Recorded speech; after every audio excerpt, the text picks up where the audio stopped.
கன்னியாகுமரியில் போலீஸ் முத்திரையை போலியாக பயன்படுத்தி ஆவணங்கள் தயார் செய்து மிகப்பெரிய மோசடி அரங்கேறியிருக்கிறது. இது பற்றிய மேலும் தகவல்களை வழங்குவதற்காக செய்தியாளர் வேலாயுத பெருமாள் இணைப்பில் இருக்கிறார். வேலாயுத பெருமாள், விரிவான தகவல்கள். பொதுமக்கள் தங்களுடைய சொத்துக்களுடைய ஆவணங்கள் தவறி போனாலோ இல்லது மழையில் இயற்கை இடர்பாடுகளில் நனைந்து கிழிந்து போனாலோ அதற்குரிய நகலை பெறுவதற்கு சில நடைமுறைகள் தமிழ்நாடு அரசு வகுத்துள்ளது. அதன்படி பத்திரிகையில் விளம்பரம் கொடுத்து அந்த விளம்பரத்தை காவல் நிலையத்தில் கொண்டு சென்று கொடுத்து அங்குள்ள ஆய்வாளர் மூலமாக அனுமதி பெற்று அதனை பத்திரப்பதிவு அலுவலகத்தை கொண்டு வந்து கொடுத்து நகல் பெற்றுக் கொள்ளலாம். இது நடைமுறையில் இருந்து வருவது.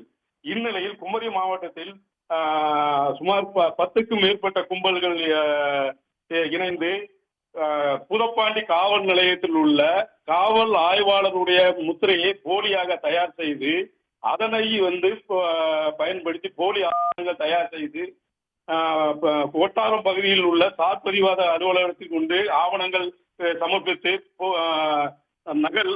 பத்திர நகல்களை பெற்று பொதுமக்களுக்கு கொடுத்து வந்துள்ளார்கள். இந்த மோசடியானது சுமார் 2 வருடங்களாக நடந்துள்ளது. இது தொடர்பாக நேற்று கொட்டாரம் சார் பதிவாத அலுவலகத்தில் உள்ள அலுவலர்களுக்கு சில சந்தேகங்கள் புதப்பாண்டி காவல் நிலையத்தில் விசாரணை செய்த போது புதப்பாண்டி காவல் ஆய்வாளர் இது தொடர்பாக நாங்கள் எந்த ஒரு ஆவணமும் கொடுக்கவில்லை அப்படி என்று காவல் ஆய்வாளர் கூறியுள்ளார். இதனை தொடர்ந்து குமரி மாவட்ட காவல்துறை தனிப்படை அமைத்து விசாரணை செய்ததில் இந்த மோசடியில் சுமார் 10க்கும் மேற்பட்டவர்கள் ஈடுபட்டுள்ளதும் இதில் பல கோடி ரூபாய் மோசடி நடைபெற்றுள்ளதாகவும் தெரிய வந்துள்ளது. இது தொடர்பாக ஒரு பெண் உட்பட 3 பேரை பிடித்து புதப்பாண்டி காவல் நிலையத்தில் வைத்து போலீசார் விசாரணை செய்து வருகிறார்கள். மேலும் இதில் முக்கிய குற்றவாளியாக, அதாவது போலி முத்திரையை தயார் செய்த முக்கிய குற்றவாளியை போலீசார் தேடி வருகிறார்கள்.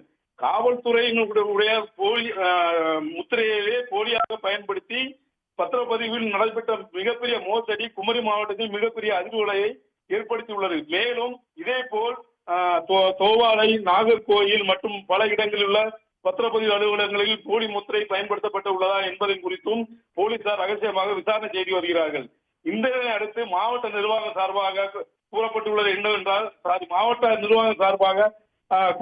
என்னவென்றால் அந்த போலி முத்திரை சம்பந்தமாக உள்ள அனைத்து விவரங்களையும் உடனடியாக தயார் செய்து குற்றவாளிகளை விரைந்து பிடிக்க வேண்டும் என்றும் அறிவுறுத்தியுள்ளார்கள்.